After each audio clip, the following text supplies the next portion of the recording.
안녕하세요. 저는 24-1 사회혁신 역량 교과목인 시사논술 작성 실습을 수강했던 언론홍보영상학부 21학번 박민규입니다. 저희는 언론홍보영상학부 4명, 영어영문학과 1명, 총 5명으로 이루어진 시사논술 작성 실습 C조입니다. 청년정치라는 주제로 과제 영상을 제작했습니다. 1학기 종강 후 교수님께서 한번 공모전에 참여해보는 것이 어떻겠냐는 권유를 하셨습니다. 교수님의 말씀을 듣고 저희 결과물에 자신감이 생겨 공모전에 참가하게 되었습니다. 또한 청년들이 정치 참여 부족으로 인한 여러 문제점들을 조사하면서 확인했었기 때문에 조금 더 이를 해결하고 싶었습니다. 그렇기에 공모전에 참여하여 청년들의 정치 참여에 대해 더 알릴 수 있었던 것 같습니다. 청년이 정치, 특히 국회의원이 되기 위해 거쳐야 하는 과정을 직접 조사했습니다. 이 과정에서 기탁금, 공천, 선거 비용 등 청년들이 정치에 진출하기 어려운 현실적 문제들을 보여주었습니다. 청년의 정치 참여 감소가 불러오는 여러 문제점들을 지적했습니다. 이를 해결하기 위한 방안으로 청년 할당제를 제시했습니다. 구체적으로 지정의석 할당제, 법정 의무 할당제, 정당 자율 할당제 등 3가지 유형의 청년 할당제를 소개했습니다. 이를 통해 청년들이 정치 참여 기회를 확대하고 다양한 세대의 목소리가 국회에 반영될 수 있도록 하고자 했습니다. 마지막으로 이러한 청년 할당제를 대한민국에 어떻게 적용할 것인지에 대해 설명했습니다. 강의를 수강하면서 만들었던 영상들 또는 그런 과제들을 영상으로 한번 갈무리하면서 이러한 결과물들을 대중들 또는 학우들에게 공유하고 이를 통해 결과물들을 조금 더 많이 사용할 수 있는 그런 기회를 가지고 싶은 분들께 영상 공모전을 추천합니다. 고등교육혁신원 화이팅! 청년들을 위한 정치가 필요해. 내가 출마해보겠어! 그런데 어떤 걸 준비해야 하지? 후보자 등록을 위해서는 관할 선거구 선거관리위원회에 후보자 등록 신청서, 정당의 추천서, 가족관계증명서, 세금 납부 및 체납에 관한 신고서 등등 이렇게 후보자 등록에만 15가지 종류의 서류가 필요합니다. 생각보다 복잡하네. 혹시 출마하는데 필요한 금액은 대략 얼마일까요? 기탁금이란 후보자 등록 신청 시 선거관리위원회에 기탁하는 돈을 말합니다. 우리나라는 1,500만 원을 기탁금으로 지불해야 합니다. 뿐만 아니라 사무실 임대료, 예비 경선을 위한 자동 ARS, 유세차, 선거운동원, 선거공보물 등등 선거운동 비용을 지불해야 합니다. 20, 30대 사회 초년생이 내기에는 어려운 비용인 것은 확실합니다. 물론 법적으로 15%의 득표율을 넘으면 선거 비용을 온전히 돌려받을 수 있습니다. 그러나 기탁금은 선거 비용에 포함되지 않아 돌려받을 수 없습니다. 게다가 만약 득표율마저 넘지 못하면 선거 이후 금전적인 어려움이 기다리고 있을 수 있습니다. 우리 김현세 씨 같은 경우 지역구 국회의원 선거 1,500만 원의 기탁금, 선거운동 비용 최소 1,500만 원, 그리고 정당 후보 등록 비용 200만 원이 적어도 들겠네요. 너무 비싸요. 정당에서 청년 정치인을 원하기도 하잖아요. 그럼 정당에 들어가면 정당 차원의 지원책을 받을 수 있지 않을까요? 정당이 청년 정치인을 원한다는 말은 반은 맞고 반은 틀린 말입니다. 정당에서 공천, 발탁 정치로 청년 정치인을 요구하기도 하지만 문제는 청년 정치인 육성을 위한 체계적인 시스템이 부족하다는 것입니다. 정치 안 할래요. 때려쳐! 이렇게 청년 정치인들은 설 자리를 잃고 정치를 포기하게 되는 경우가 많습니다. 비싼 기탁금부터 부족한 유무형의 지원책까지 청년 정치가 성공하기에 너무 어려운 현실 속에서 22대 국회의원 선거가 진행되었습니다. 국회의원의 평균 연령은 56.3세입니다. 20대 당선인은 한 명도 없다는 것을 확인할 수 있었습니다. 이는 비단 이번 총선만의 문제가 아닙니다. 그렇다면 청년 정치인이 부족한 현재 무엇이 문제일까요? 첫째로 청년들의 정치 참여 의욕이 감소된다는 문제가 있습니다. 청년층의 투표율이 장년층의 투표율보다 항상 낮은 것을 볼 수 있습니다. 청년 정치인의 부재로 청년들은 투표해도 청년들의 삶이 바뀌지 않는다는 회의나 상실감을 갖고 정치에 참여할 의욕을 잃는 경우도 무시할 수 없습니다. 고령화로 인한 입법부의 지나친 경직이 우려됩니다. 현재 국회의원은 5, 60대가 지나치게 집중되어 있습니다. 이는 국민을 대표해야 하는 국회가 5, 60대 이외의 다른 나이대의 국민이 마주하는 문제를 제대로 공감하지 못할 가능성이 높다는 의미이기도 합니다. 반대로 청년 정치는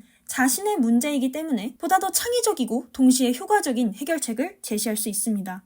국회의 노령화가 역시 심각한 미국의 사례를 보면 2019년 기준 미국 정치 후보자의 50% 이상이 50세 이상이라는 것을 알 수 있습니다. 트럼프 대통령의 재임 당시 그의 나이는 70세로 미 역사상 최고령 대통령이었으나 바로 다음 대선에서 바이든이 이 기록을 경신했습니다. 여기까지 현재 한국의 국회가 얼마나 고령화되었고 청년 정치인이 없어서 생기는 문제점과 있어야 하는 이유를 대략 알 수 있으셨을 겁니다. 청년 정치인에게 생기는 가장 큰 문제가 돈이라면 우리는 이를 어떻게 해결할 수 있을까요? 앞서 언급한 기탁금은 당이 아니라 선거관리위원회에 지불하는 일종의 보증금입니다. 2022년 4월 공직선거법이 개정되어 후보자가 장애인 또는 29세 이하인 경우 해당 선거 기탁금의 50%만 납부하면 되도록 법률로서 보장하기도 했습니다. 그러나 선거 비용은 기탁금에 포함되지 않고 선거 비용까지 하면 억소리 나는 금액을 사용해야만 합니다. 지역구별로 사용 가능한 선거 비용 상한선을 정해놨는데요. 22대 총선의 상한선은 평균 약 2억 1,900만 원입니다. 그러나 실제로 사용한 금액이 2억 1,900만 원보다 몇 억씩 넘는 경우가 드물지 않을 정도로 선거 비용은 만만치 않습니다. 그 상한선을 설정했다는 것은 선거에 돈을 많이 쓸수록 유리하고 상대적으로 청년 정치인들은 불리할 수밖에 없는 게임이라는 이야기이기도 합니다. 이렇게 정치는 하고 싶지만 지갑이 가벼운 청년들을 제대로 지원할 수 있는 방법은 바로 청년 할당제입니다. 청년 할당제란 청년들이 정치 대표성을 높이기 위해 그들에게 자리를 할당해주는 정책입니다. 청년 할당제의 종류에는 3가지가 있는데요. 우선 첫째는 지성의석 할당제입니다. 의석 일부를 청년에게 배정하도록 법률에 규정하는 형태로 대표성이 낮은 소수의 집단에서 배정된 의석의 일부를 청년에게 할당하는 방법입니다. 다음은 법정 의무 할당제입니다. 이는 정당이 후보자 공천을 할 때 일정 비율 이상의 청년을 의무적으로 공천하도록 법률에서 규정하는 형태로 주로 비례대표 제도 하에서 후보자 명부에 청년을 의무적으로 일정 비율 포함하도록 합니다.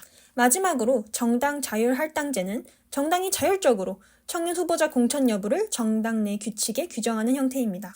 우리 한국에서는 어떻게 활용할 수 있을까요? 우선 정당에서 교육되고 육성된 인재가 정치에 입문하는 서구 시스템과 달리 한국은 청년들의 정치 입문 체계가 미흡하여 청년 정치인 개인적 차원의 성장이 요구된다는 점에 주목해야 합니다. 게다가 청년 정치인의 숫자가 극도로 적어 정치 방향 등에 대해 당 지도부의 눈치를 볼 수밖에 없는 상황입니다. 이런 환경을 반영했을 때 청년 정치인의 수가 어느 정도 확보되고 인재 육성 시스템이 갖춰질 때까지는 할당제를 대안으로서 활용할 수 있습니다. 더불어민주당은 당원 제2장 9조에 주요 당직의 청년당원 10% 이상 포함과 공천 시 30% 이상 포함을 권장한다는 내용을 규정했습니다.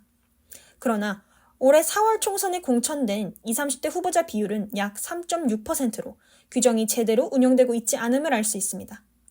반대로 국민의힘은 어떨까요? 11월 비례대표 당선권 중 50%를 청년에게 할당하는 것을 제안했습니다만 현실화되지 않았습니다. 당내 당원에 그치지 않고 법률로서 규정하려는 시도도 있었습니다. 더불어민주당 장경태 의원은 21대 국회에 입성한 후 청년 공천을 제한하는 공직선거법 개정안을 발의했지만 후속 논의는 없었습니다. 그렇다면 정치 청년 할당제에 대한 국민들의 생각은 어떨까요? 21대 국회 구성에 대해 지금보다 젊어져야 한다는 의견이 과반을 넘었고 청년 할당제 도입에 대해서는 66.7%가 찬성 의견을 표했습니다. 청년 의원이 절대적으로 부족한 현재 산술적 대표성의 확보는 실질적 대표성 확립을 위한 전제이며 청년 할당제는 전제 성립을 위한 기반이 될 수 있습니다.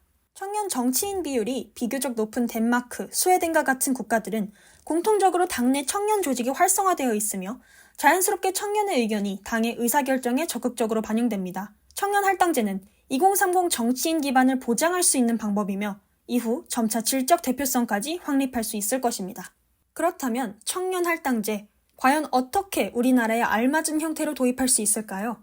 우선 청년 할당제의 도입을 위한 설계, 구현, 모니터링, 평가 등의 단계에 청년들을 직접 참여시켜야 합니다. 우리나라와 청년들의 실정에 맞게 청년 할당제 형태를 발전시킬 수 있는 가장 효과적인 방법이며 동시에 청년들의 정치 과정 참여를 늘릴 수 있습니다. 비율 할당에서 나아가 당내 청년 조직 및 정치 교육을 활성화한다면 청년 할당제가 더욱 확실히 자리 잡을 수 있을 것입니다. 동시에 청년을 공청한 정당에게 청년 추천 보조금을 지급하는 제도 신설하자는 의견이 실현된다면 청년 할당제의 확립에 정당이 스스로 힘쓰도록 하는 동기를 마련할 수 있을 것입니다. 무엇보다 중요한 것은 앞으로 사회를 이끌어가야 하는 존재인 청년에 대한 충분한 정치적 논의가 일어날 수 있는 장이 만들어져야 된다는 것입니다. 하루빨리 청년 할당제와 같은 방법을 통한 청년 정치인 수의 확보가 이뤄지기를 바랍니다.